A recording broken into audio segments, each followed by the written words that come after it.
Hello. My name is Charles Lenchner. I'm with RootsAction and Progressive Hub, and you are now attending the Zoom webinar that we've done together with a bunch of wonderful organizations that we're going to mention and wonderful speakers that you're going to hear from. Our style is to get right into the meat of it. So just know if you're tuning in, if you're watching this live, if you're just getting started, we collectively are part of an anti-war movement, a peace movement that is gravely concerned about what is happening in Ukraine, gravely concerned about the invasion that Russia has chosen to embark on. And at the same time, we think that those current events connect to deeper issues that are at the core of why militarism is so hard to do something about in our country and around the world. Without further ado, let's hear from Norman Solomon, Executive Director of RootsAction. At this really terrible time, RootsAction is glad to be hosting our gathering here. RootsAction opposes militarism everywhere. We categorically oppose and denounce what Russia is doing in Ukraine. For many years, we have opposed NATO and its expansion. We've opposed NATO's involvement in aggression in Afghanistan, in Libya, and elsewhere. And so this is an ongoing 24/7, 365 commitment that RootsAction shares with individuals and organizations around the world.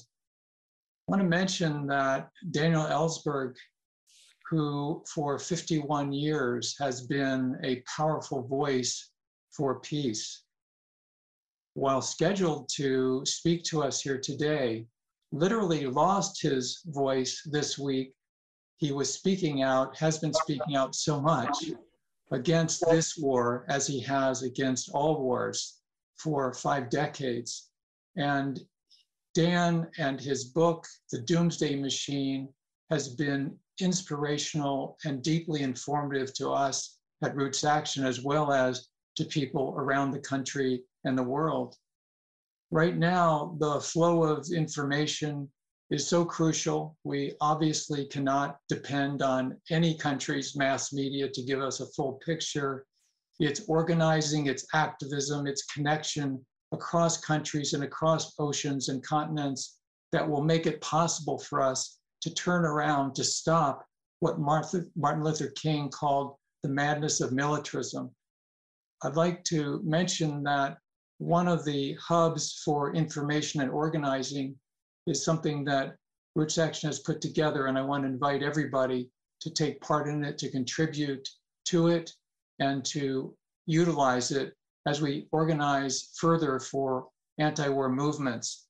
It's on the web at nowarinukraine.org. That's nowarinukraine.org.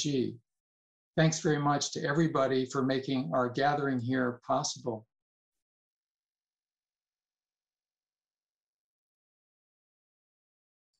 Thank you, Norman. We are now going to proceed directly and hear from Katrina vanden Heuvel, who is a very storied career in the past and currently at The Nation magazine, and also president of Acura, one of the co-sponsors of this event and an important organization in addressing the nature of this conflict now and in the future. Welcome, Katrina. Thank you for coming. Thank you, Charles. Thank you, Norman. The Nation, which has opposed militarism for its 160 years in the belief that you cannot have true democracy at home.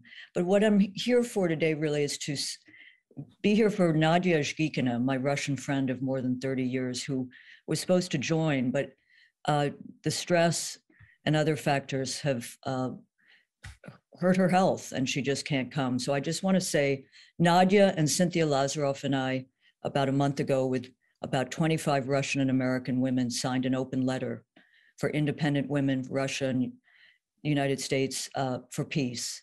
And I think those signs are so important. As Norman said, we oppose the war. We've opposed the militarism of NATO. We did a special report against NATO expansion in 1997. We understood how dangerous NATO would be, the militarism. I want to read just a short note from the editor of Novaya Gazeta, who received the Nobel Peace Prize along with a Filipino journalist at the end of last year. They are debating now whether to suspend Novaya because of the laws that are being passed in the Russian parliament, subjecting people to 15 years in prison if they report fake, quote, fake news about using the word war and not special operations. This was written about a week ago. Pain, anger, and shame are the three words that reflect our attitude to what is happening. This is the editorial team at Novaya. This reckless decision will bring grief to the families of thousands of people, both in Ukraine and in Russia. We, the journalists of independent Russian media, declare that we are against the massacre started by the Russian leadership. We promise we will be honest about what is happening while we have this opportunity. We wish steadfastness and strength to the people of Ukraine who are resisting aggression, to everyone in Russia and the world who is now trying to resist militaristic madness. I was just watching the Sunday shows, which are a blight in our country, and the host was pushing the Secretary of State as to why we don't have a no-fly zone. And you had Anthony Blinken having to resist the journalist and explain it might lead to nuclear war. We need in the media to present alternatives to the militarism that I fear is already gripping and has for many years, but is now empowering the worst forces in our society. The NATO forces, the weapons forces, and the shock doctrine, as Naomi Klein wrote the other day. The effect on climate, the climate crisis, is going to be something we need to resist. The drilling that is being pushed as a response to Ukraine is threatening our work, our priorities.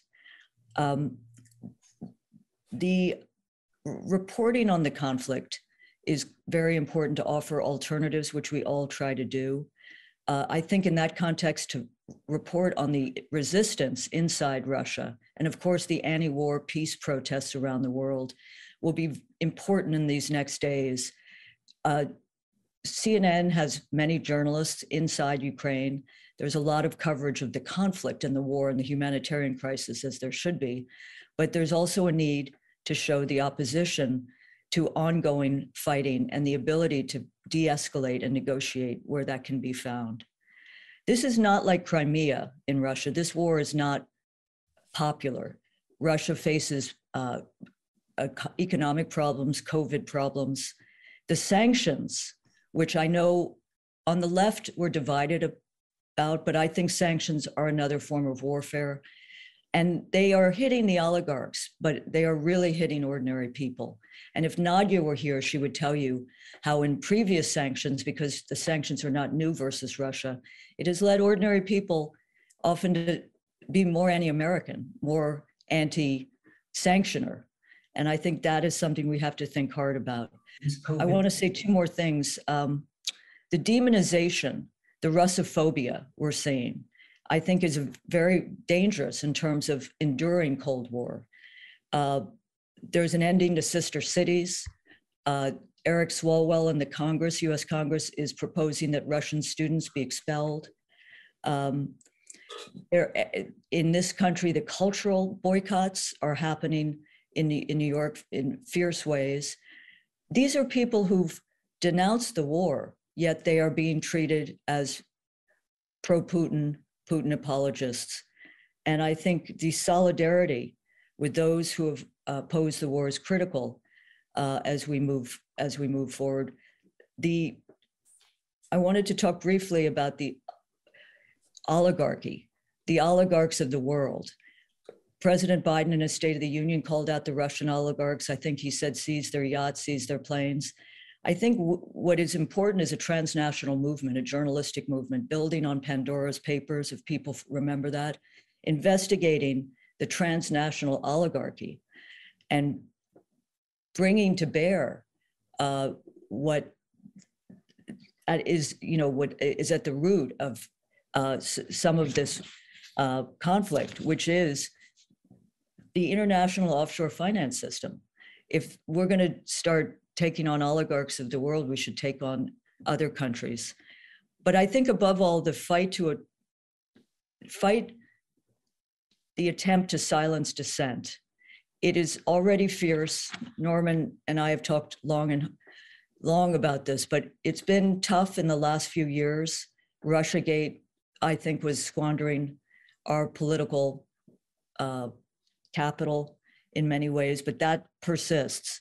And it's going to be very hard to speak for peace at a time when the demonization of Russia, of Putin, is of Russia, because it's extended. Putin has become Russia.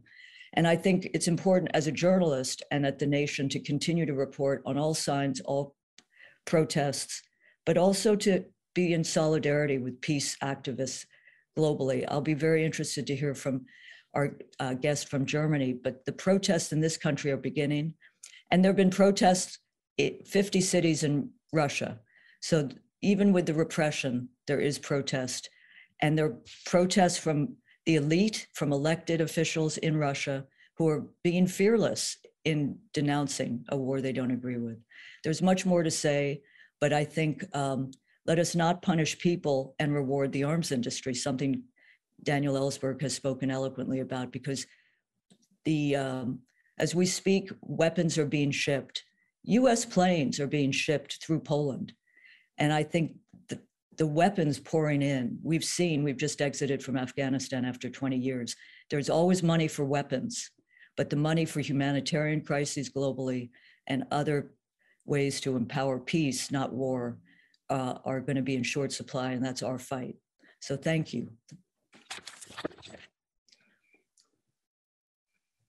Thank you so much, Katrina. And we are turning now, and I hope I get this pronunciation right, to German Member of Parliament for Die Linke, the Left Party, Sevim Dağdelen, and she is the party spokesperson on the issues related to this war and has been deeply involved both before it started and since then on how best to de-escalate. Thank you for coming. Please go ahead.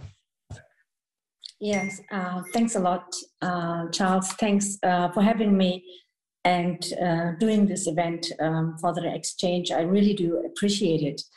The invasion of Ukraine is now rapidly escalating toward intercontinental war. The West is prolonging the war with its arms supplies, with ignoring the fact, and this is really the worst thing, that only negotiations and diplomacy can end this conflict.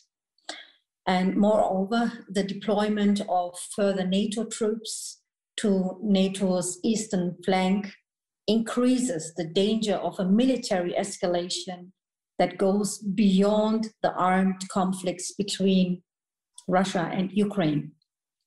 Therefore, I think we need to begin to articulate a common position in order to prevent a senseless spiral towards war, towards a big war between NATO and Russia.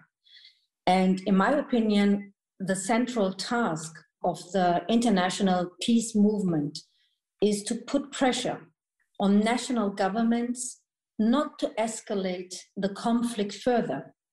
They must realize that only the respect of international law by all of them and the resumption of diplomacy can lead to peace. Rearmament, arms deliveries, troop deployments, and economic sanctions, or even an economical war, are the wrong way.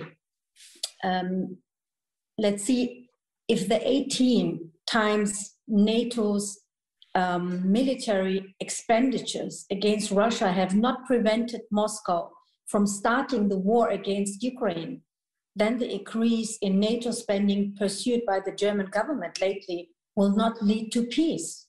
I mean, what's the point to spend more for military?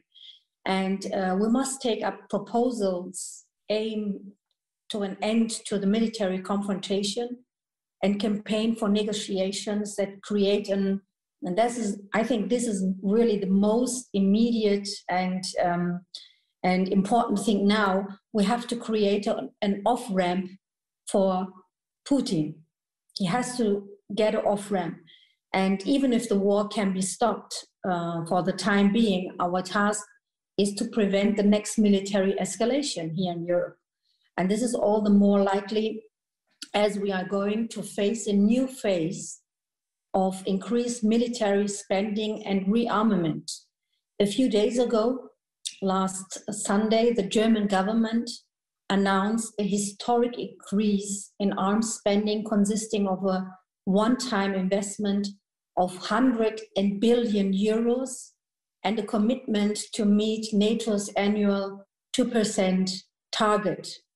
2% target means in Germany about 80 billion euro per year for military. I know you are having now the discussions about 780 billions by the Biden administration, and you are used for this, but we are not used to spend so much money for military.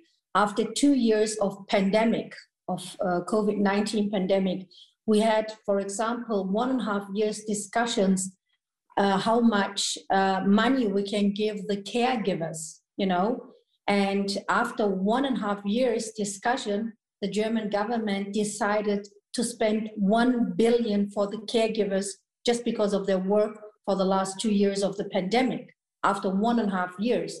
And now all of a sudden, they are willing to give more than 80 billion per year, plus the one-time 100 billion euros for the German military.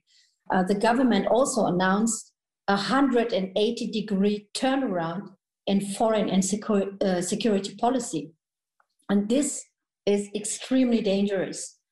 Foreign policy hardliners who advocate offensive realism in the tradition of John Mearsheimer are increasingly setting the debate in Germany. And we have to do something to counter this, and I hope we can do something together. In my view, the historical model to deal with nowadays conflict should be former West German Chancellor Willy Brandt's Ostpolitik and Détente in order to avoid nuclear escalation and relax the tensions. This approach had been quite successful in the past, despite and in the aftermath of the Soviet Union's invasion of Czechoslovakia to suppress the Prague Spring in 1968. The aim to balance conflicting goals and interests in order to lay the foundations for a lasting European peace resulted in the Commission on Security and Cooperation in Europe, OSCE, in 1973, and the Helsinki Final Act in 1975. In view of the recent Russian invasion, I think our common goal must be to gain public support for and push through alternatives to the logic of military armament and escalation. And of course, the international peace movement is far from being as strong as it was in the 80s, or for example, in 2003 during the protests against the Iraq War on both sides of the Atlantic. But nevertheless, I think recent protests around the world, in Germany, in Europe, even in the US, everywhere in the world, show that people are fundamentally afraid of the new threat of war. And the challenge now is to convince these people, who are often rather unpolitical, they are not very political, most of them, to support a peaceful foreign policy, to reject NATO's rearmament and arms supplies to Ukraine, and not to fall for war propaganda by the media outlets. And that's why I think we must oppose this by informing and contradicting publicly.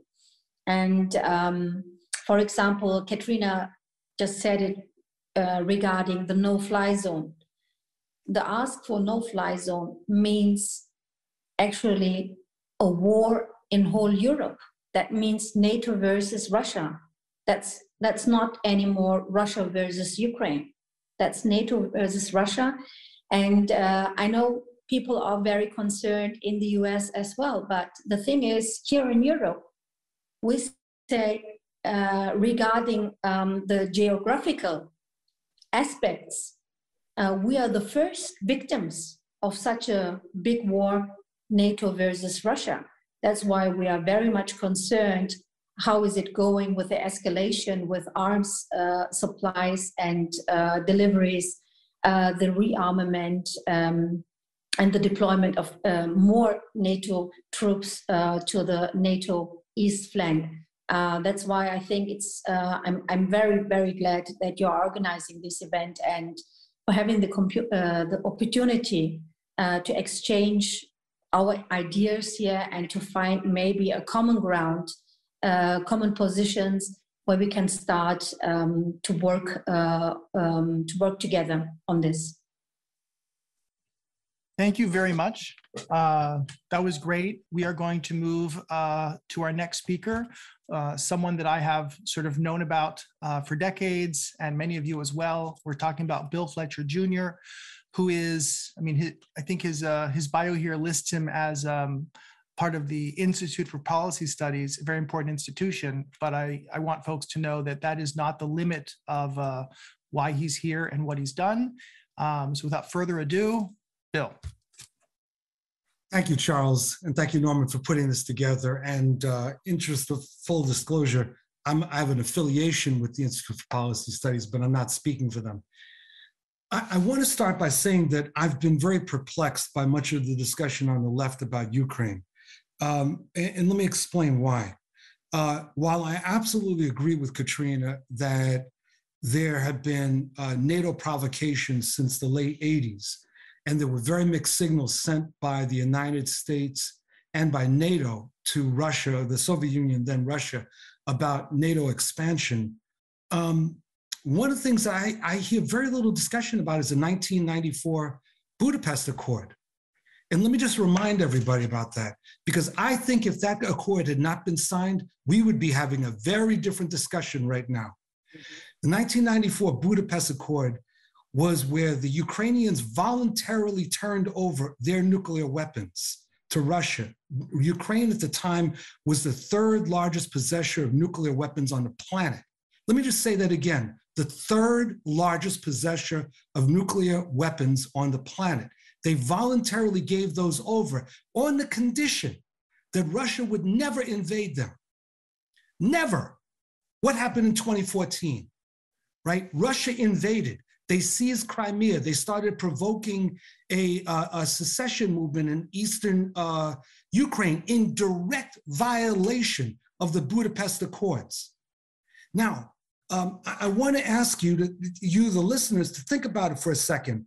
What lesson does that tell small nations, right? The nations that are thinking about developing weapons of mass destruction. What lesson does it tell them that you sign an accord with an imperialist power only to have it broken at the convenience of that imperialist power? I think that's something that we have to look at very, very carefully. I think that the moment that we're looking at right now, and we can't walk around this, and we in the United States, too many of us are walking around it. The Russians invaded Ukraine. NATO did not invade Ukraine. NATO troops are not in Ukraine right now crushing Ukrainians. Russian troops are crushing them. They're doing this weird dance around nuclear power plants that puts the entire Ukraine in danger. They are the principal problem here.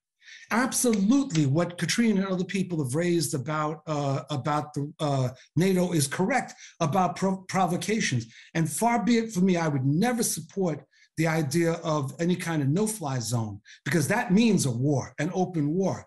But there's this question. When we talk about peace, everybody wants peace, or most of us want peace.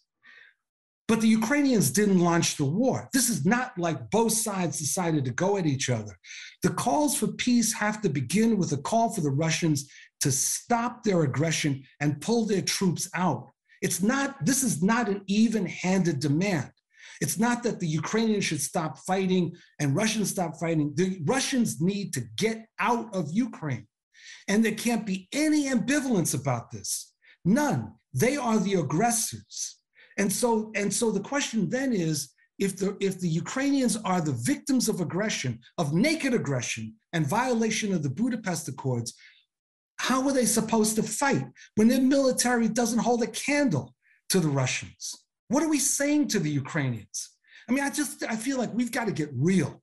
And the question of what kind of pressure gets put on Russia is something that is of strategic importance.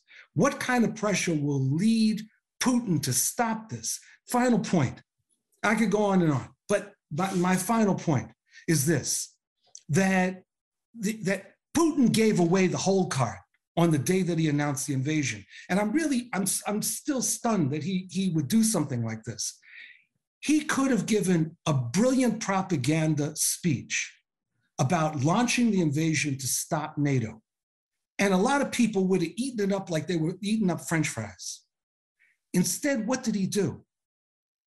He called Ukraine a national fiction and went into a polemic against Lenin and Stalin on a national question.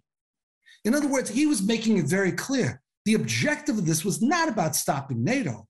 The objective of this was about crushing Ukraine and reconstituting the Russian Empire. We should be clear about this. While we can oppose NATO expansion and all the nastiness that NATO has done, we should not be, as progressives, supporting spheres of influence, which will come back and bite us in the rear when the United States continues to talk about it in Latin America and the Caribbean. But we should also be clear that we're supporting the right of self-determination of nations, that Ukraine has a right to exist. It is not up to Russia to send troops in to resolve internal situations, internal conflicts in Ukraine. And remember, many of us that are on this call right now and are watching it, vehemently oppose NATO intervention in the former Yugoslavia when there were issues of crimes of genocide and ethnic cleansing. But the argument was it was not up to NATO to unilaterally come in and resolve that situation, and that it had to be handled through a recognition of international law. You can't have it both ways.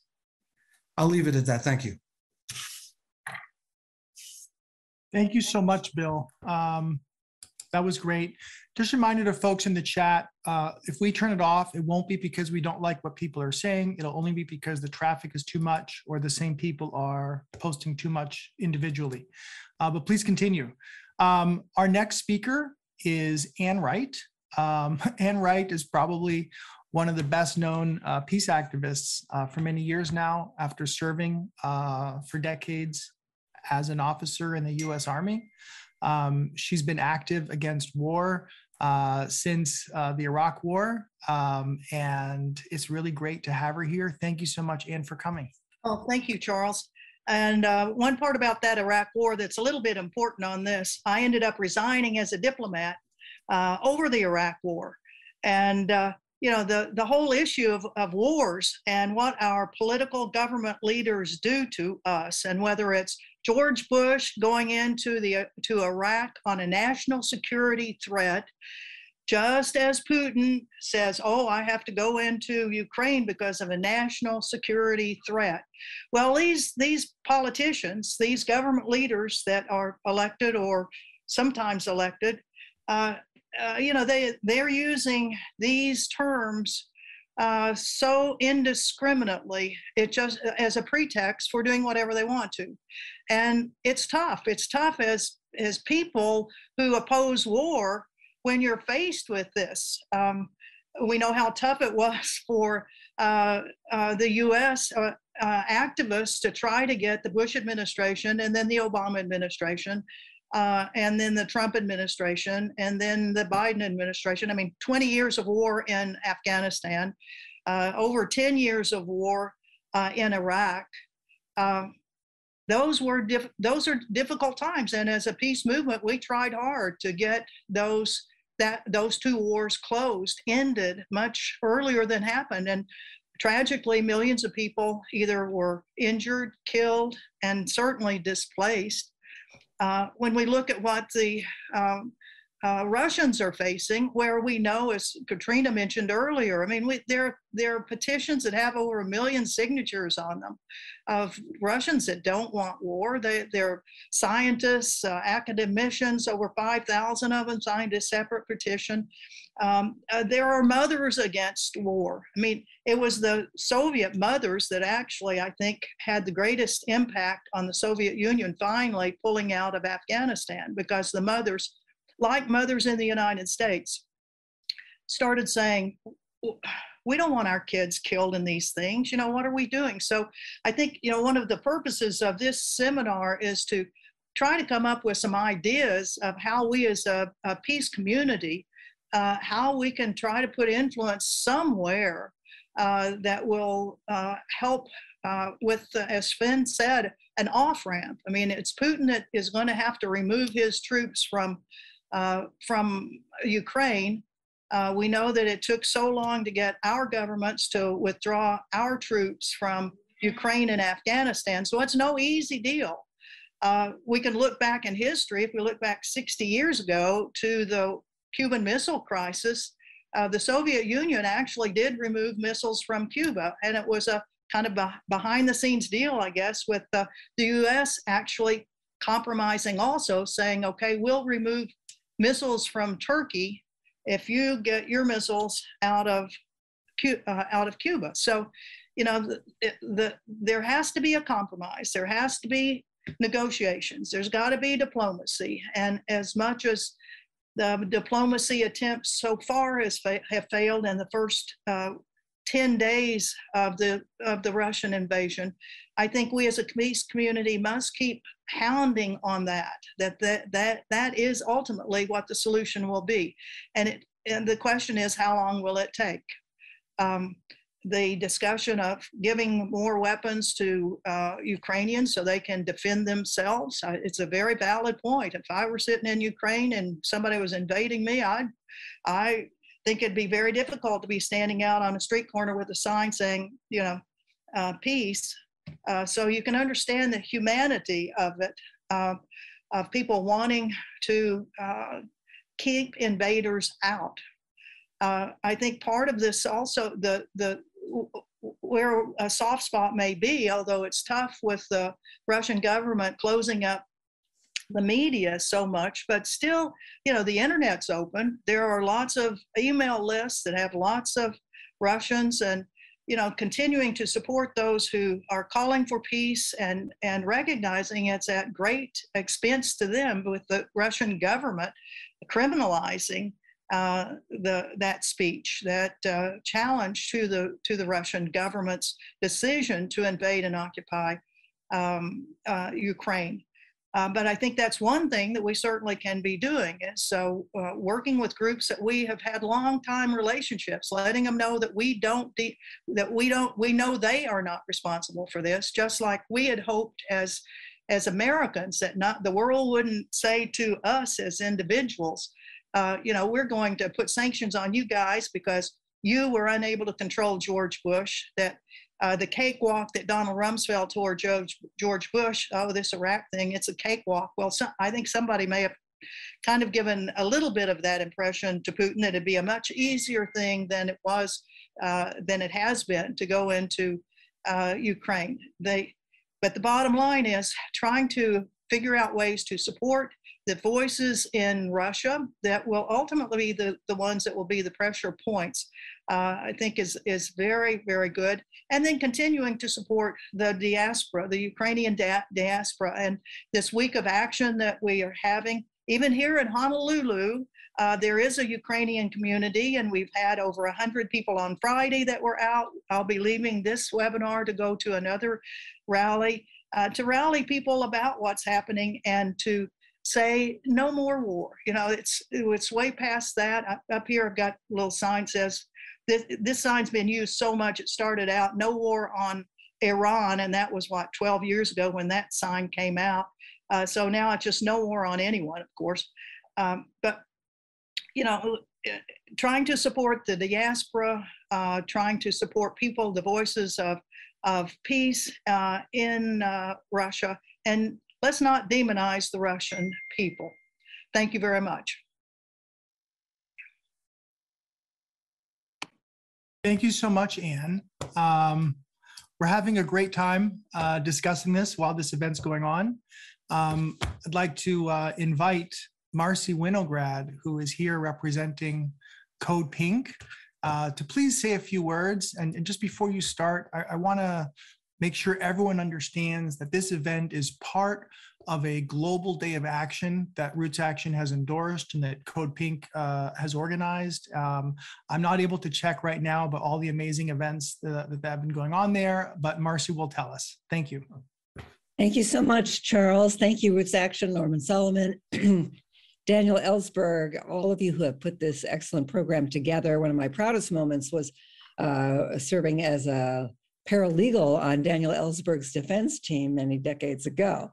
Today, I want to agree with much of what I have heard here and to present CodePink's statement and position, which to some extent has come up against some pushback from others on the left. And so I really do embrace a unified call on the left to challenge all wars of aggression, all imperial wars, and certainly to denounce in a thunderous tone Russia's invasion of Ukraine.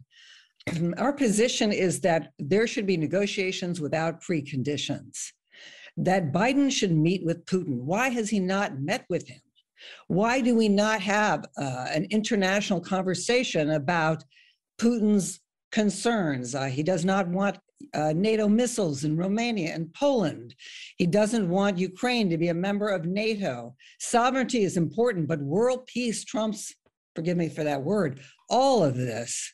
And so we say negotiations without preconditions, negotiation, not escalation, Ukraine as a neutral country, not a member of NATO, Russian troops out of Ukraine, and again, Biden meet with Putin. I was concerned when I heard Biden's State of the Union address, and he said that he was not going to allow Russian planes to land in the United States. And I thought, what about these anti-war protesters, thousands in 40, 50 cities in Russia? We aren't going to allow them to come here. We aren't going to allow there to be an educational exchange between US and Russian students. This makes absolutely no sense to me to vilify all of Russia. I think it's imperative for us to say that while it is tempting to want to arm Ukrainians who are under siege, and you watch the news and it's horrifying, right? Cities without water, without electricity, over 1 million people displaced, massive civilian casualties. I'm sickened watching this. But what will shipments of weapons do to solve this? To ameliorate the human misery? Nothing. It will only escalate it with another nuclear power, the nuclear power that possesses the most nuclear weapons on Earth. So now is the time to say we need a ban. We need to support the Treaty on the Prohibition of Nuclear Weapons. We need a people's uprising against imperial wars, whether they be waged by the United States or Russia. And we need to say ban the bomb. Those are the critical calls right now to action. And I thank you. I have to go to a global day of action here in Santa Barbara on Chumash land in just a little while. And again, our banners will say Russia out of Ukraine, US weapons out of Yemen. And what was our part in this? Thank you. Thank you so much. Thank you so much. And now I'd like to call from Progressive Democrats of America, Alan Minsky. I just want to point out that Alan's a great guy to work with, and I'm always excited to see PDA show up. Go ahead, Alan.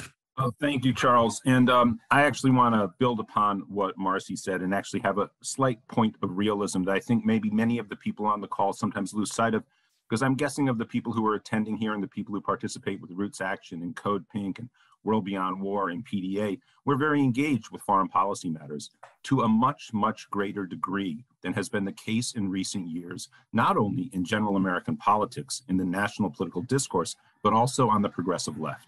PDA, of course, we're very proud. We're the sole national organization to have called to draft Bernie Sanders to run for president in the Democratic Party. And we loved Bernie's campaigns in 2016 and 2020. But even in 2020, where we brought foreign policy into play, of course, one of our criticisms of the campaign was the degree to which foreign policy was a minor note, not a major note. It was too absent from the considerations. We, as the progressive movement is stronger and stronger inside the Democratic Party, have to seize a moment like this and ourselves reconsider the broad tenets of U.S. foreign policy and put forward a strong progressive alternative.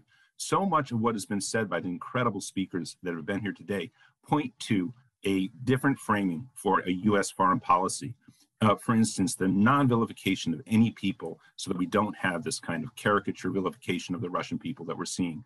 That is done through solidarity with the people across the world. And we even have to go all the way back to the ways in which US foreign policy is so configured to prioritize the interests of business and the wealthy as opposed to people and workers and unions. We have to pivot towards the climate emergency, away from weapons. And so I just encourage everybody to join with organizations like RootsAction, Progressive Democrats of America. We are also partnering with, for instance, Our Revolution on a project of building up the progressive base inside state democratic parties. We have progressive caucuses. The long-term goal of that is to put forward an alternative platform for the Democratic Party. And that, of course, will include a fully understood foreign policy that is organized around human needs, human rights, peace, anti-militarism, lowering the military budget, and solidarity with peoples all over the world. So I just want to put that forward. And as always, honored to be here with all of you. Bill Fletcher, you were brilliant. Daniel Ellsberg, so honored to be with you. Sevim and Marcy and Katrina and Charles, thank you so much. Thank you. I'm going to continue by turning to each of our main speakers to see if you have something that you want to say, not directly in response to what someone else said, but we all hear things and we have a response. So we're going to do a quick round of that. I ask, please no more than 1 or 2 minutes each. And I'm actually going according to the order in the screen in front of me. So I'm going to start with Bill. Yeah, thanks, Charles. And again, I'm really pleased to be on this program. I have very little to add to what I raised earlier. I think that it is absolutely right. I think one of the problems that we face continuously is that we have no sustained anti-war movement in the United States. We have episodic emergence of protests. And there are groups, great groups like CodePink and others that hold the banner high, but there's very little else. And I think that that is an indictment of the left and progressive movements, that we haven't done actually what Alan argues. We haven't integrated foreign policy into everything that we're taking up. And so we need to be pushing for a democratic foreign policy, democratic with a small d, that makes the US a partner rather than a bully. But we also have to be very clear that that the US is not the only evil player on this planet, and that the idea of a multipolar world, on the one sense, is something to support. At the same time, we could have a multipolar authoritarian world a la George Orwell's 1984. And so what is going on around the world is not something we can ignore and just simply focus on the politics of the United States. We've got to be there in solidarity with workers and oppressed peoples and nations that are getting trampled on by various imperial and sub-imperial powers. I'll leave it at that. Thank you. Thank you so much. And we'll turn now to Sevim. I think we are actually have here common positions on this war. This is an illegal war by Russia, which we condemn, and nothing can justify this invasion of another country, neither the citing of a country's own security interests. I think we are really on this position. We have a common ground, and we all demand an immediate ceasefire and the withdrawal of Russian troops from Ukraine. But the thing is, how can we achieve this? How can we get these goals? And I think this is just this is the point where we have maybe some differences. And I think, and I am really convinced in it, that there is no other way rather than to have negotiations and diplomacy. Only negotiations and diplomacy can end this conflict and this killing at the moment. And therefore, I think we have to really put pressure on the national governments as I said, we have a discussion. I mean, I'm in the Foreign Affairs Committee and the Defense. And just lately, we had the briefing on Friday by the Chancellor, by the Defense Ministry, by the State Department, by the Secret Service, and so on. And as I said, it's a very, very dangerous situation at the moment. And it's not only Russia versus Ukraine and the invasion by Russia. The same is that we do have in Germany and Europe warmongers. They want this war with Russia. They are so insane. And as I said, we do have a lot of people who are going onto the streets and saying we are going for a peace demonstration and manifestation. But the weird thing is they are clapping their hands for war. They are clapping and asking for arming Ukraine. They are clapping their hands for no-fly zone, and they don't even know what that means.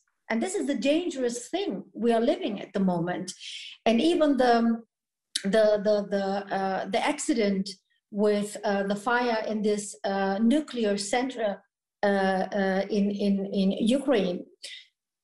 Some opposition leaders from the conservatives in Germany, for example, they were asking for intervention by the NATO just because of these centers. And just imagine, can you imagine what that means?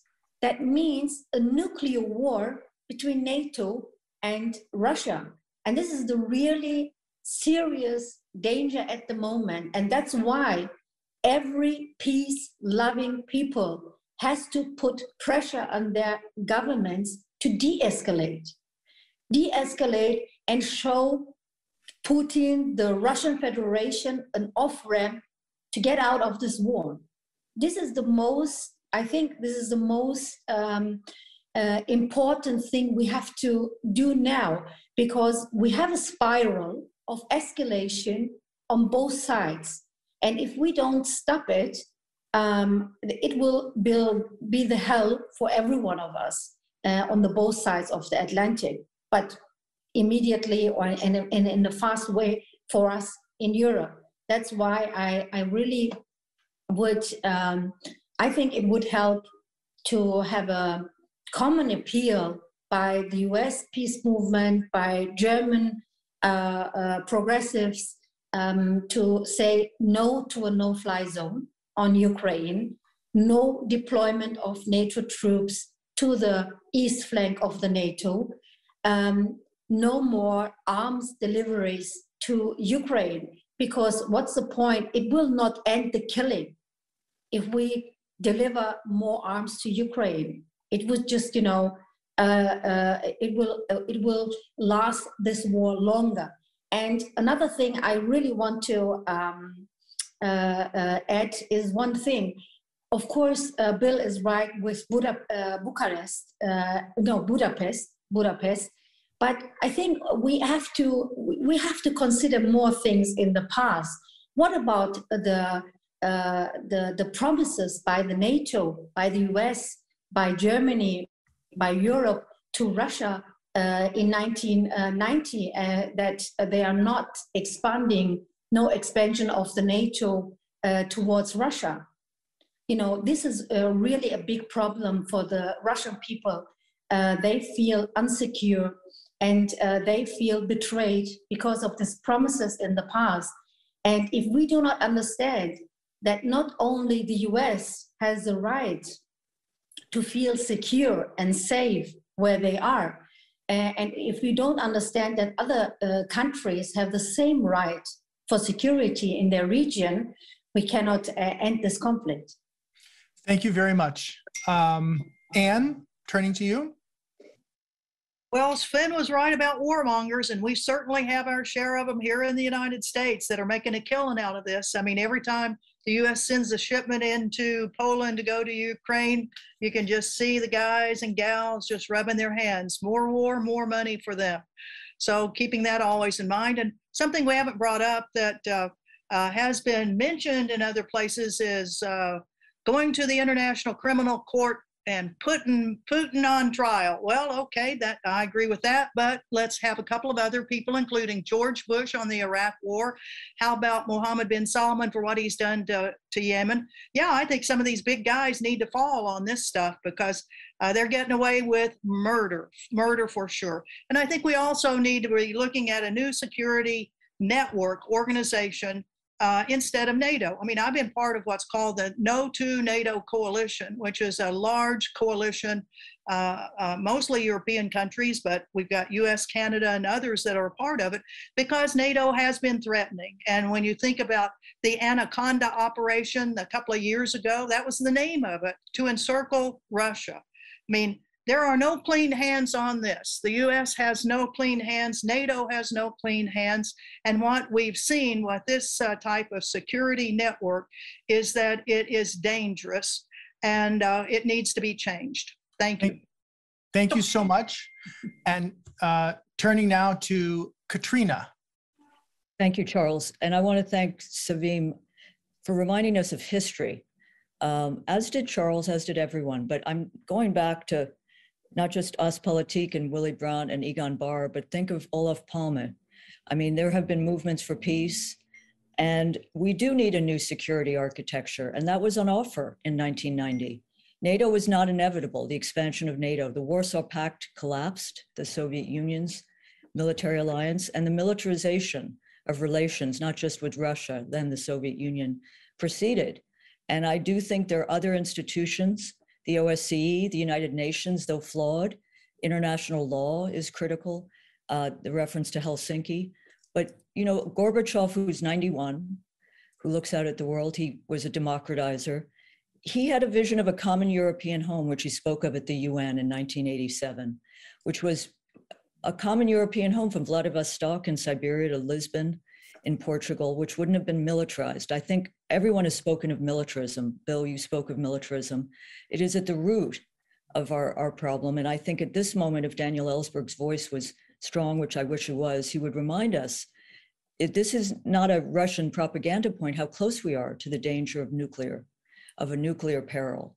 I mean, we have not paid enough, I think everyone on the call has, but tactical nuclear weapons, the escalatory rhetoric and policies on both sides, US, NATO, Russia, of moving more quickly to use of nuclear weapons is 15 nuclear reactors. This is very, very perilous. I wanted to second echo, we need transnational solidarity. I remember 2002, the other superpower at the time of Iraq, people in the streets, people reminding their governments. And I think de-escalation is critical at this point, finding an off-ramp, not for Putin, not for governments, but for people. And let's not forget, we just exited Afghanistan. That war, according to the Cost of War Project, was something like $6 trillion. The international community can't pony up $5 billion now for humanitarian crises. Who's going to rebuild Ukraine? Who's going to help with the humanitarian displacement crisis we see? We have to end this war so that there won't be more suffering. And it's for the people. And I would say June 6, 1982 is the 40th anniversary of 1 million people in Central Park. They were there, I think it was a UN disarmament session, to protest in support of disarmament. A few years later, partly, I'm not going to talk about Reagan, but the wisdom of Gorbachev, an entire class, as a result of people in the park then and continuing mobilization, an entire class of nuclear weapons was abolished, the INF. We haven't talked about the unraveling of nuclear arms control. We're for abolition, or we should think of the Nuclear Proliferation Treaty as our end goal. But ABM in 2002, Bush W, the INF has been undone. START is not really anywhere. This Open Skies Treaty, the conventional European forces.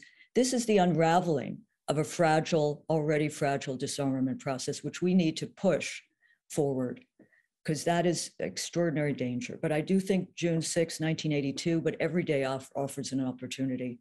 And I thank you for including me in this very important discussion, which shows the possibilities of civil debate, which we need to remember, because our voices are not welcome in many parts of the political elite class in this country, though I do think there's a real disconnect between the elite blob and the country and other countries' peoples, not in support of imperialism, but in support of finding a way toward de-escalation and peace, or at least anti-war on the road to a real peace. Thank you. Thank you. And we're actually on time in the best possible way. We're going to switch to Q&A right away. I am reading the questions that folks have submitted and asking them in a way that's designed to make it as difficult as possible to give me a short answer. Also, all answers should be short. And we're just going to do this sort of to get as much of your views as possible. I'm going to start with an easy one.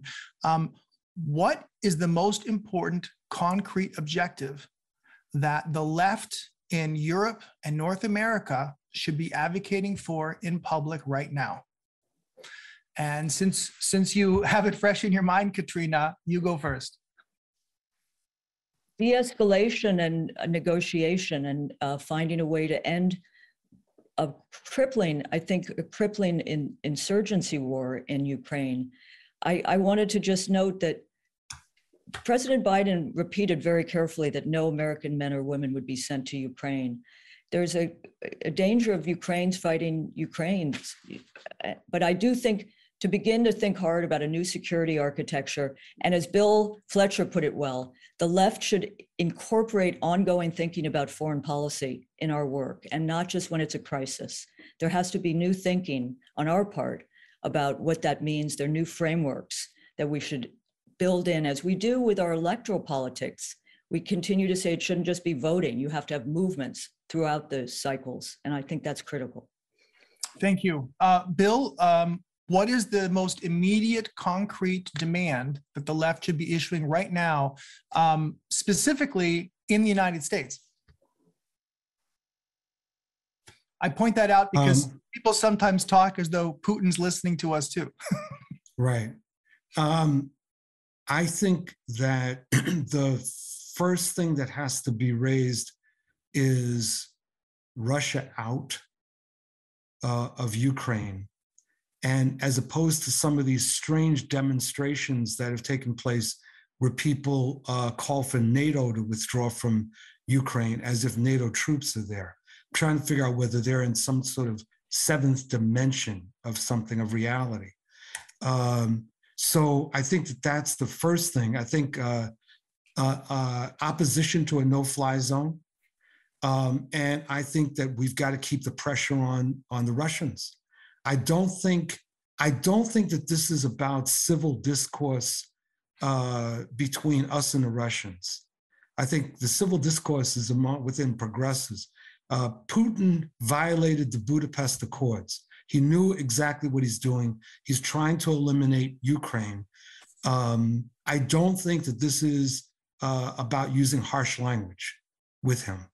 And so I think that a global mobilization to make it clear that this is not going to be tolerated any more than the fascist insurrection of 1936 and the German and Italian intervention in Spain was something that progressive people sat back on and said, well, you know, it's Spain, it's not us. There's all these other powers. We can't take a position. I mean, it was right for the people of the world to say, no pasaran.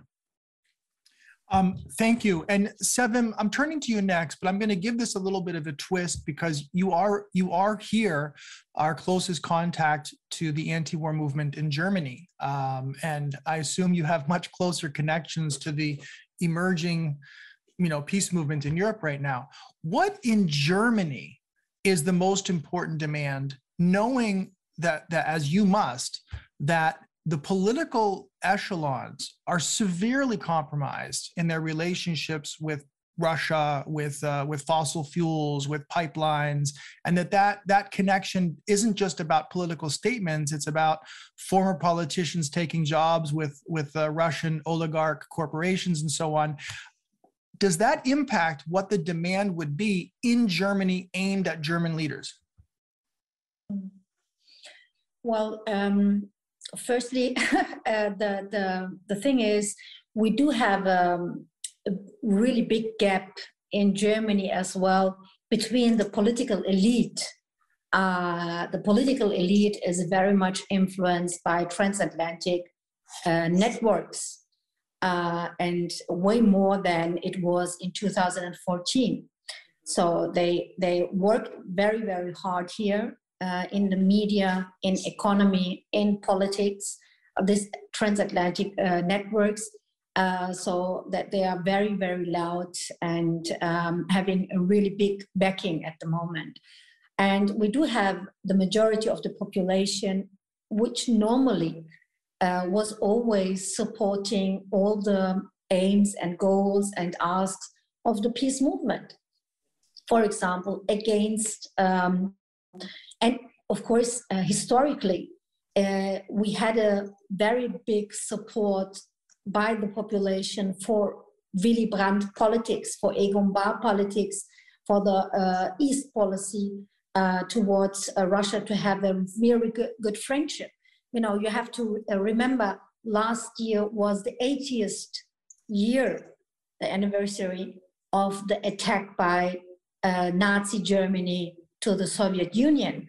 And the Soviet Union had 27 million of people who died just because of this fascist attack by Germany. And it was the second one. You know, the First World War started as well with an attack from Germans to Russia. So, and this is a really big trauma in Germany as well. That's why normally people want to have a good relationship, want a good neighborhood, you know, because Russia is a part of Europe. It's a European country. It's our neighbor. And so normally, so the majority always wanted to have a good relationship, like the peace movement always wanted and asked for. But now, after the attack, after the invasion, after the illegal war by Russia, it changed a lot. So 10 days before, 80%, 90% of the population in Germany was against arms deliveries to Ukraine. Now it's changed, not that much to the opposite, but about more than 50% is now supporting arms deliveries to the Ukraine after the attack and after, of course, the campaign of the political elite here in Germany. So this is now changing a bit, but nevertheless, thousands, hundred thousands, millions of people, they are going onto the streets and supporting the slogan, stop the war in Ukraine. But as I said, it's a little bit divided. The peace protesters are divided. Some of them, they say, no arms deliveries, no fly zone, no escalation, and so on. And others, mostly more young people, they are forcing and asking for an economical war because they don't think for the day after tomorrow. The day after tomorrow, we will get the bill for the energy. And that's the problem. You know, the German government now said that just for the next 2 or 3 months, mostly 2 months, we do have safe energy. For autumn and winter, there is no energy at all in Germany. And that's going to be a really big problem. So all the retired people, low-income people, they cannot afford to spend way more money for the energy and for the gas or for the dirty fracking gas from the US, which is way more expensive than the gas from Russia. So, and this is going to be a very big problem in the next months in Germany. So people can get aware of what it means to have an economical war against Russia. Economical war, it's not only hitting the ordinary people in Russia, it will hit our people in Germany as well. I know it's not going to hit the Americans, but it's going to hit the people here in Germany and in Europe. And even regarding the fact that the US is still getting oil from Russia. So, US is asking us to stop Nord Stream 2, to stop getting gas from Russia, but they want to have Russian oil. I mean, that's hypocrisy, you know, and this is something we have to criticize, that ordinary people will get the damage of this economical war. And I think the gas pipeline Nord Stream 2 is now stopped and is bankrupt, and that's going to be a very big problem for the people in Germany as well.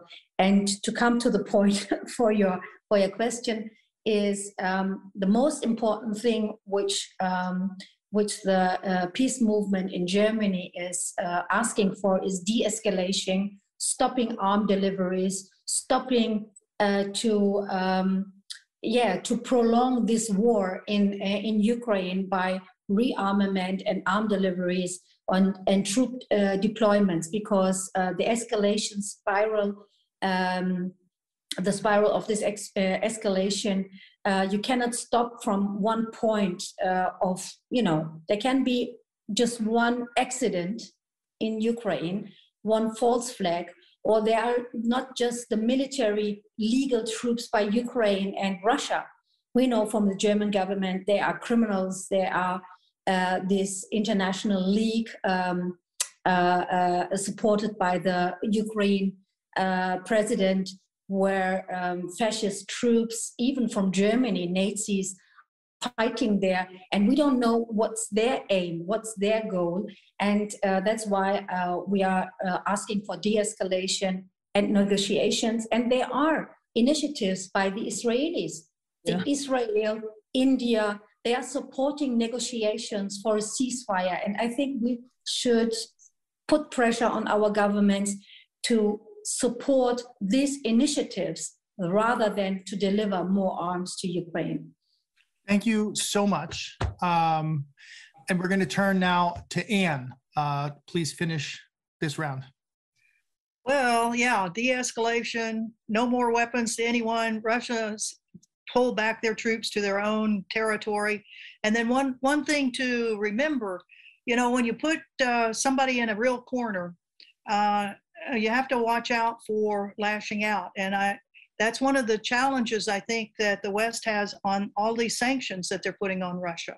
I mean, they are totally isolating the country in every possible way, from airplanes to banknotes to banking services to everything. And you know, we hear the rationale of it. We've heard the rationale of it as the sanctions have gone on so many countries around the world that hurt the people. And although I think some of these sanctions are certainly targeted toward the elite in Russia, I think we have to be very watchful, because this can precipitate yet one more aspect to this whole thing. So de-escalate, out, no more weapons. Thank you. Thank you very much. I just want to say, like, this is amazing information. I'm proud to say that RootsAction was not choosing speakers whose position would fit with the particular approach that we've already agreed is the right one. We understand that this is a time where good people and allies have different approaches to things, and as things become politically difficult, I hope we can preserve that, at least among those of us who are committed to reducing war and military spending on the planet. My last question might be harder to answer in a short time, like the first one, and I might phrase it in an awkward way.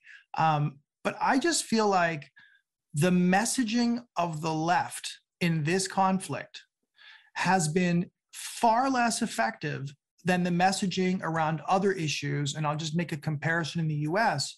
On issues like student debt or Medicare for all, the left's position is rejected by those in power, but is very popular and polls very well. That's not true in this conflict, where large numbers of people have basically accepted a lot of premises that we don't, and we're not going to talk about why that is. My question for you is, what could the left, anti-war, progressive forces do differently around messaging in order to come out ahead by the end of this conflict, rather than the feeling of we're right, but we're not connecting with where people are right now. And I'm going to go and start again with Katrina, so everyone has time to prepare. Katrina. I'm going to sound heretical. Maybe that's why my mic was off. And I want to thank everyone for their strong views, important views. I don't think it should be the left. I think it has to be transpartisan. I think endless war is not a bad message. The danger of endless war, the importance of restraint, of dialogue. War sells better in this country sometimes. It's hard. Peace has become a subversive word in some instances.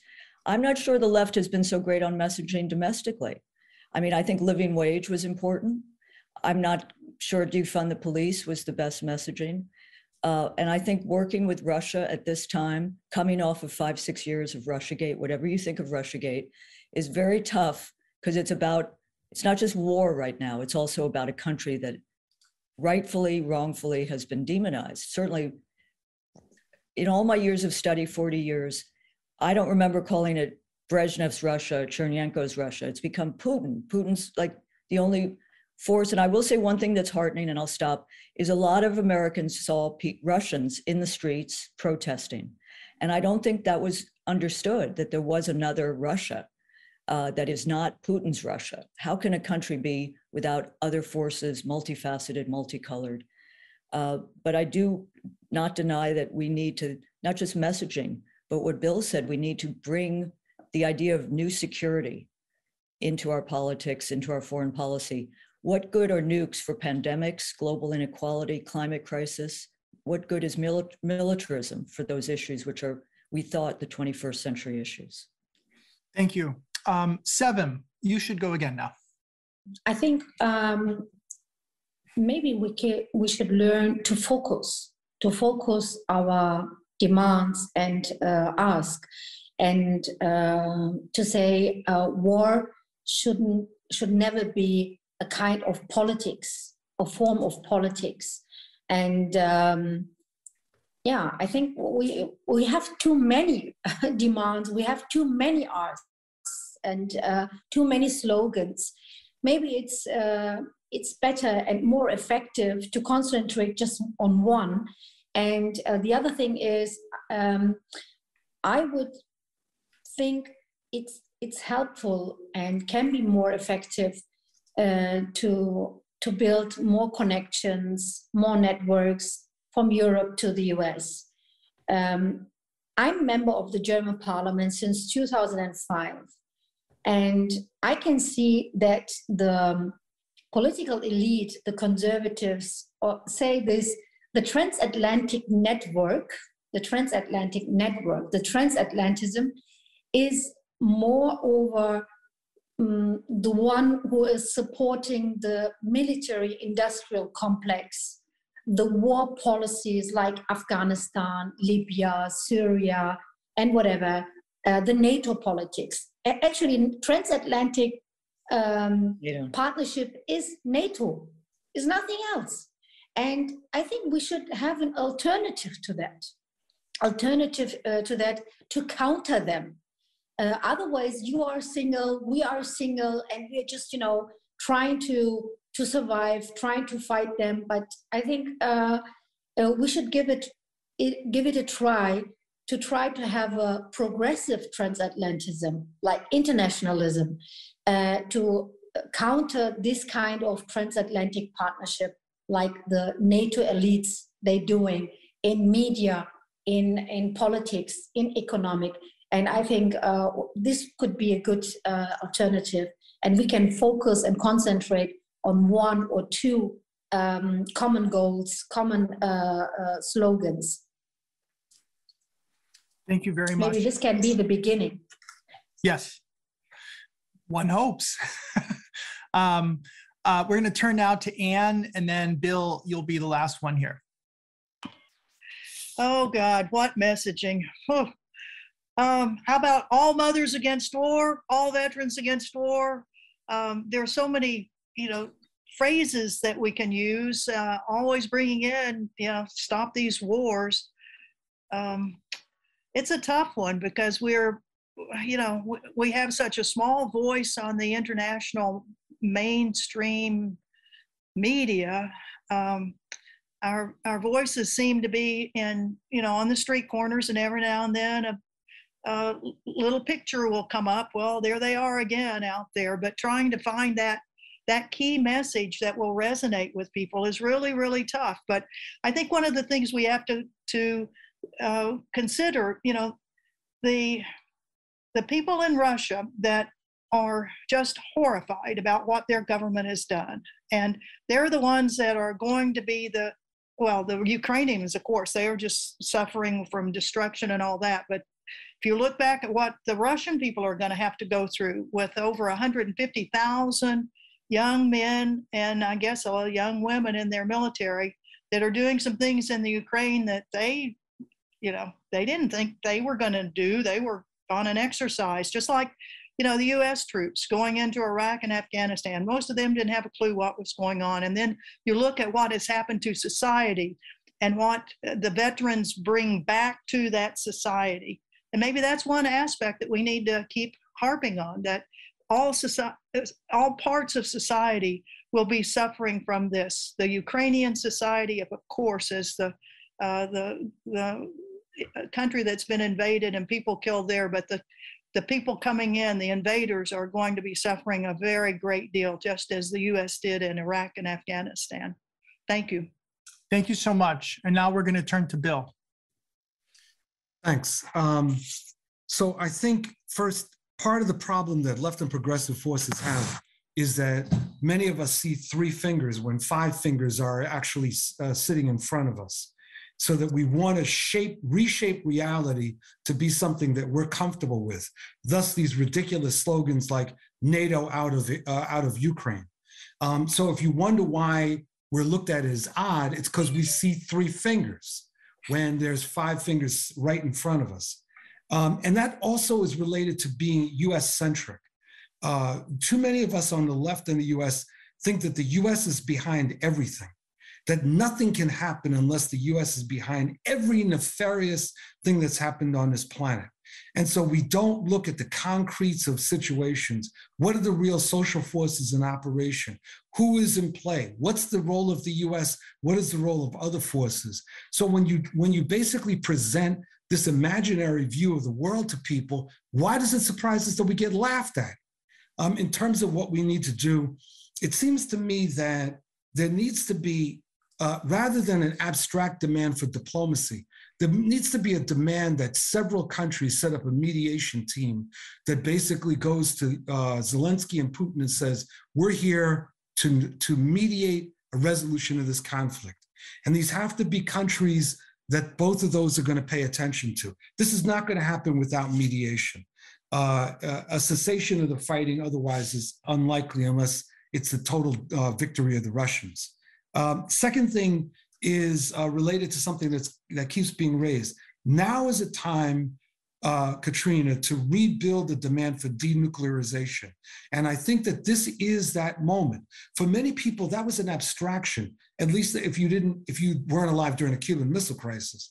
But for many people, it's an abstraction. It's not an abstraction anymore. When you have Putin saying, we're going to go on nuclear alert, then everyone knows that this guy is thinking at least about tactical weapons, or not tactical nuclear weapons, or is thinking along the same lines that Richard Nixon did, where he said it was to the interest of the United States that Russia and China believe he's nuts.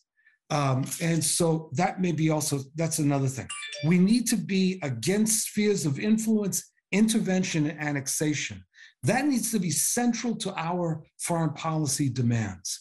And that's across the board, whether we're talking about the attempt to crush Ukraine or the apartheid in Palestine, the Moroccan occupation of Western Sahara, you name it, or Yemen. And finally, I've seen a lot of discussion about fascists in Ukraine. I'm so sick of it because, you'd wonder if the fascists are the main forces in Ukraine, how do we explain what's going on in the Kremlin? and the politics of the Kremlin, there needs to be an international movement against right-wing authoritarianism.